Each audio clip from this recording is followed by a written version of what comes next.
It's time to count up all of our profits over the weekend and start off a new week with some more bets.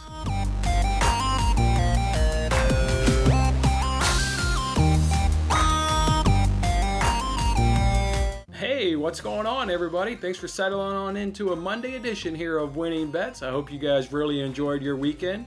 As always, I'm your host, Jason Mattis. Before we get on into recapping that weekend and getting out some new bets, start off the week, how about the NFL coming down to an end there in terms of its regular season? Just really pumped there for the playoffs. I mean, everybody knows I'm a Bills fan, but just, pumped for playoff football in general. We got here. We got through a pandemic. We played football in the middle of a pandemic, and we got through it. That's just really, really cool. Last night's game, how about that ending? Anybody here throwing hate on Doug Peterson this morning? Anybody hating on him? Giants fans out there? You guys out there? You guys hating on him for putting in Nate Sudfeld? Boy, what a move that was by him. Really riling up the fan base there in New York. Woo, man, getting on Twitter this morning and, a little towards the tail end of last night, boy, Giants fans were heated. I guess rightfully so, but at the end of the day, probably they do need to evaluate their quarterbacks and kind of see where they are going, in the next season, especially if they're considering even trading, Carson Wentz, if you believe any of those reports. So, I guess he's got to do what he's got to do. But other games out there over the weekend, obviously my Buffalo Bills handled business. Surprised me how long they were going to play their starters. Starters went all the way until halftime, and really surprised me with how well the backups generally performed against the Dolphins secondary, which is, really good. They're a ball hawking team. They really like to commit the turnovers. So just a good job by my Buffalo Bills. So obviously, ecstatic, kicking off the playoffs with the best team in the NFL. The best team in the NFL is kicking off the playoffs Saturday afternoon. Obviously cannot wait for playoff football to return back to Western New York.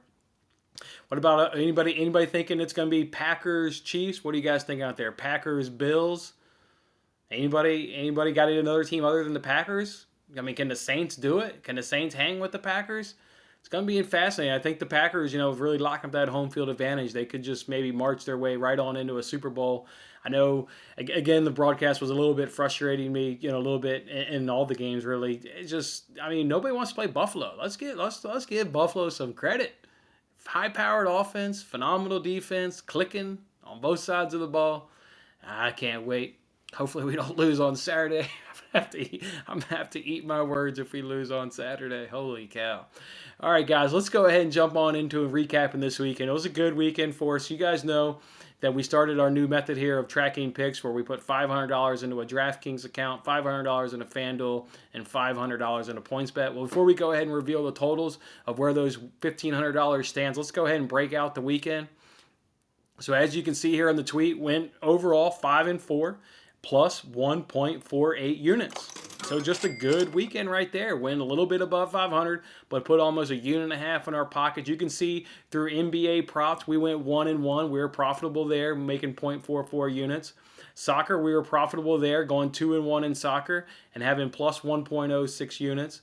College football tripped us up. NFL, we did one bet there in the NFL. That tripped us up. And then we did two NFL props where we went 2-0 on those NFL props and plus 1.98 units. This continues a general theme that I've been having later in the season, which is making money in the NFL. I think that's now 6 straight weeks we've made money in the NFL. And 2, if you've kind of been following me along here the last couple of months, you've seen my picks have kind of transition from money line ATS to props. I've been kind of loving the prop market here lately over the last couple months, and really obviously having success. That obviously helps your cause and liking something and loving it. But with success has come that love of it. So we'll obviously continue that. Just really liking the prop market. Let's go ahead and break it down a little bit further and deep. As you can see there on Friday, we hit our one only play. We did CJ McCollum over 3.5 3-pointers made.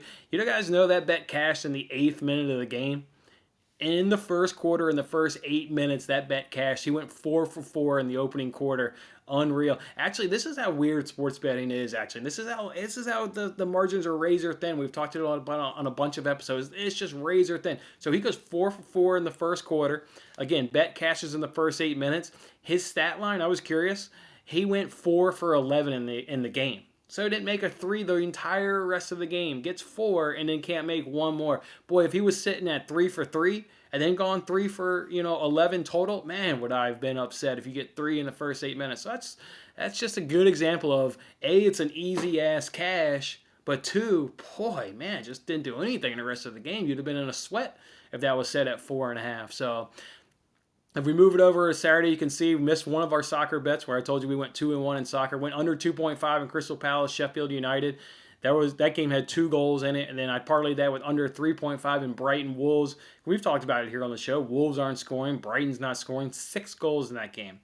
That bet was over in the first half. There were 4 goals in the first half. Wolves are up 3-1 at halftime, so that bet was over. Although it did end in a draw, which is what we predicted on the NBC Sports Predictor app, so it was nice to come back and at least get that result right as how we predict it. And then the other bet there on Saturday was Sam Howell over 247.5 passing yards. That bet right there, I've admitted here I don't really watch college football. The reason I did that one was because DraftKings was offering a 100% profit boost. And these are just opportunities where you got to do it. I mean, you got to use a profit boost of that size. We know, things in sports are generally 50-50. So if you're given 100% profit boost, got to do it. He ended that game with 234. So obviously he was 14 yards off. And on the last 2 drives that UNC had, I remember it right here vividly in my mind if I close my eyes. There were 2 passes.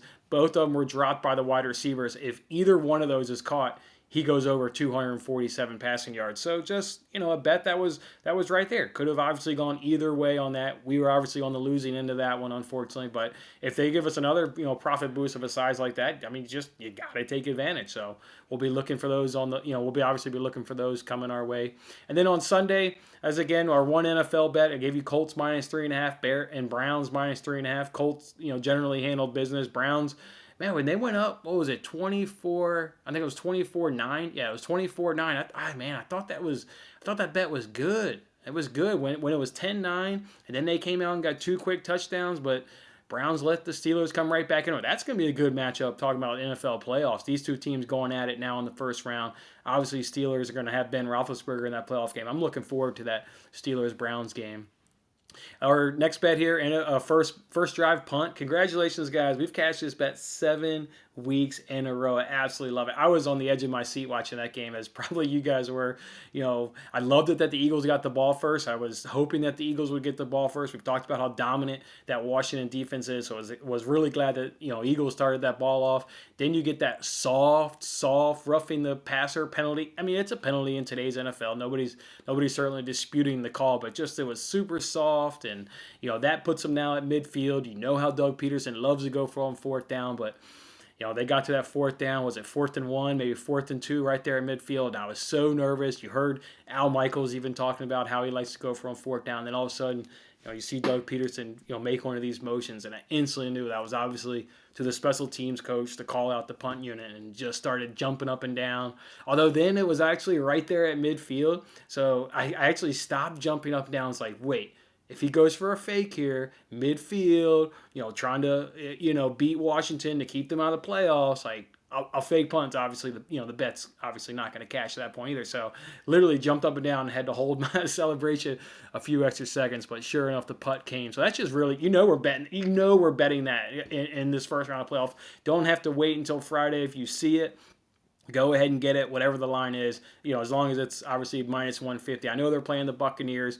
Buccaneers have an outstanding defense, so if Washington gets the ball first, I obviously like their chances of getting in a punt. Although, ironically enough, Washington did score on its opening drive. We've been making this bet because Washington was the only team in the NFL that had 0 points on its opening drive. They actually scored on their opening drive, ironically enough. So, actually, it was really good that the Eagles got the ball. But in terms of this playoff matchup, I love this Buccaneers defense. Absolutely love it. So, not scared if Washington gets the ball first. And the Bucs scare me a little bit. I mean, they got a good offense. They're pretty high-powered, But that Washington defense is just really, really good. So, we're going to make that bet again. I mean, how can you not? You've been rewarded 7 straight weeks in a row. How are you not going to make it for an 8th week? So you can go ahead and just bank that first drive punt. That's going to be one of our bets that we'll reveal on Friday's show. Then we kept the winning ways going. It was actually before all this NFL action. Leicester and Byron. That's why I'm wearing the Byron shirt today. Leicester got a nice 2-1 win. Byron was down 2-0 at halftime. Yeah, Byron was down 2-0 at halftime. I actually had a guy hit me up on Twitter and say, hey man, like this was still a good bet despite, what this halftime result is. And the guy was exactly right. And I was thinking that myself, like it's still a good bet. You bet on Byron to win a game that's a good bet, So Byron down 2-0 at halftime. The boys came through and got 5 goals in that second half. So that was just really awesome to cash that bet. Then we got Atletico versus Barcelona. Barcelona got a nice 1-0 win. Atletico, boy, we almost got screwed there with Atletico. They were up 1-0. Alvarez had 0 shots on goal. They ended the game with 1 shot on goal. They ended the game playing with 10 men, and they got an own goal in like the 83rd minute to tie it up 1-1. Yeah, so then Atletico got Luis Suarez in like the 91st minute, I think, FIFA time winner there to cash that bet. So that was a nice one. That one was at plus, I think that was the one that was at plus 128. So that was a nice, good, plus money, parlay there in soccer. Then we did J.K. Dobbins. He got a touchdown yesterday afternoon, so that was good. I think he got the opening touchdown in the second half, so just a nice, good drive there by the Ravens. And, Dobbins was able to punch it in there from the 4 yards out, so that was good. And then we repeated the C.J. McCollum over 3.5 3-pointers again. The reason I repeated the same bet from Friday is on Sunday is because they were playing the same team, the Warriors. So all my justification for liking the bet on Friday night, and obviously Friday night cash, I mean, I liked it. Nothing had changed. It was everything in that matchup was the exact same. So it was just unfortunate. He only made 2 last night, went 2 for 8. At one point, he was 1 for 6. So he just had a bad night shooting. So that's going to happen. But overall, again, guys, we went 5 for 4 on the weekend and plus 1.48 units. That's what I'm talking about. Go ahead and like this video, guys, if you were any part of that 5 for 4 weekend. Let me go ahead now and put up this. I've changed the banner here a little bit. I admitted on Friday I absolutely did not like how I had that banner. So I'm not in love with this one either, but at least this one's certainly better. So now you guys can see in our PointsBet account, we still have the $500. Haven't made a bet over at PointsBet yet, but in our DraftKings account, we've got $514.75. That's almost 1 unit. If you're new here, picking up here, and you didn't catch Friday's show, we started off with $500 in each account. Every bet we make is $15, so our unit size is $15. So in DraftKings, when we show a balance now of $514.75, that means we're up almost 1 unit, 0.99 units. And then in FanDuel, we're up on that account too. We've got $507.30, so obviously that's almost half a unit, so we're up plus 0.49 units at FanDuel. So it's just a good weekend. Won a unit and a half, got up money in 2 of the 3 accounts. So just a good start to our 2021. But guys, go ahead and like this video if you were any part of that nice 5 for 4 weekend and putting some coin in your pocket while we enjoy some sports. All right, let's go ahead. I've got a couple bets for you guys, of course, today. I'm going to start off first in the Premier League. You got Southampton versus Liverpool going up again today. For this one here, I think Liverpool will win. Both these teams are actually in some pretty bad form. Liverpool obviously struggling, against West Brom, struggling against Newcastle, although I watched that Newcastle game because we had money on that, and we ended up losing a bet because Liverpool couldn't win. I mean, they should have certainly won that game, but, they obviously didn't get it done, so it is what it is.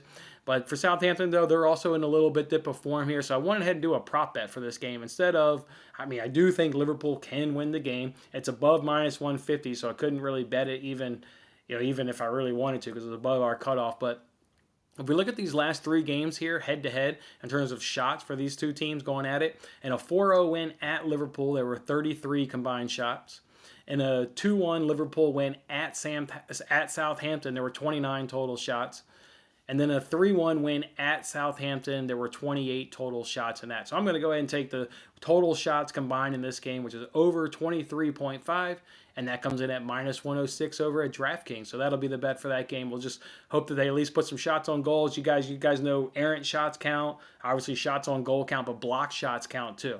So block shots are considered a shot. So we just need guys, trying like hell to, put that ball in the back of the net at least 24 times there so we can get a nice cash on that bet to start off our Monday afternoon of betting. All right, the next 2 bets are going to come from the same game. It's going to be in the NBA. We're looking at that Pacers versus Pelicans game. And for this one, I wanted to look at rebounding.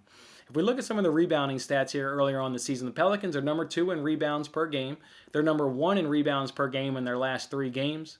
The Pacers come in at number 28 in rebounds per game, and they come in at 30th in rebounds per game in the last 3 games. The Pelicans are number 1 in rebounds per game allowed, and they're number 2 in their last 3 games. And the Pacers are number 23 in rebounds per game allowed in their last 3 games. So I wanted to go ahead and look at 2 players here. We've got Sabonis here for the Pacers. He's averaging 11.3 per game. And then we looked at Brogdon here. He's averaging 4 rebounds per game. So I'm going to take both of these guys and take their unders in this bet. So Sabonis, under 11.5 rebounds, is at minus 110. And then if we look at Malcolm Brogdon here, his under 4.5 rebounds is at plus 106. I know, 11.5 is close to his average of 11.3, and Brogdon's 4.5 is obviously close to his average of 4.0. But these sports books aren't handing out free money. They're obviously going to set the number at around the average is, and you've got to look for an angle that can hopefully tip the edge in your favor. And the angle I like in this matchup is the Pelicans are dominant on the board on both getting boards, but then also both they're dominant, more superior in not allowing rebounds. So give me the more superior rebounding team. The numbers, and so the reason I went with more of the unders as opposed to going with the Pelicans over, because these unders were closer to what the average was in terms of allowing. It was a little bit worse in terms of the Pelicans needed to go above their average, where these guys just need to go below their average, and we can get nice 2 cashes here. So that's why I settled on the Pacers side of underperforming as opposed to the Pelicans side underperforming. So just have the Pelicans hit the glass all game long, and we can start off with 2 nice cashes right there in the NBA, followed by our soccer cash earlier on in the afternoon. So those will be the 3 bets today, guys. I do want to remind you, or tell you guys, I should say, is there's a contest on the Fox Bet Super 6 app from the Georgia Senate runoff competition that's going on tomorrow. I've already done all the research over the weekend. I'm going to be filming and editing that video a little bit later today, so you can look for that one to come up. And then also I wanted to tell you guys, there's a guy hit me up on Twitter about a college basketball contest.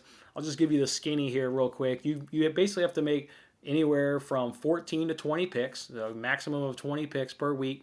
Everything's a 1 unit bet, and you're competing against other handicappers, and whoever scores the most profit in that week will win 70% of the money. It's a $10 entry fee.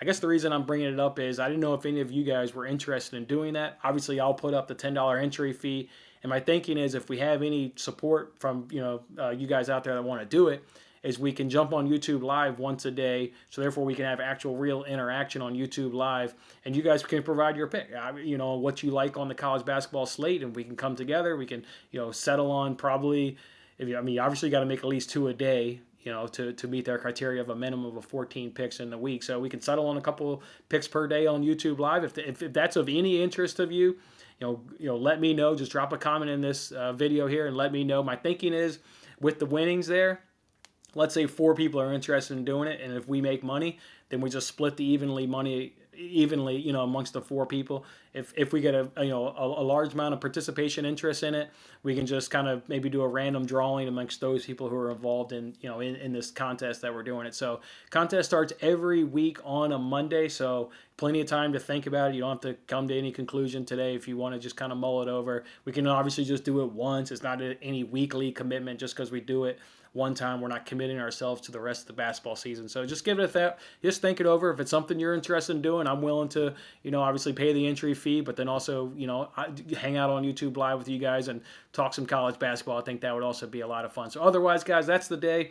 I hope you guys enjoy your Monday. I've enjoyed hanging out with you guys. I enjoyed making money, putting money in your pocket over the weekend. Let's look to have us a good Monday, and we'll come back on Tuesday's show as we always do. We'll count up the profit, and we'll put in some more bets. All right. See ya. Have a good day. Thanks for watching this episode of Winning Bets. I'm Jason Mattis. I'll see you again when we are celebrating the wins and making more winning bets.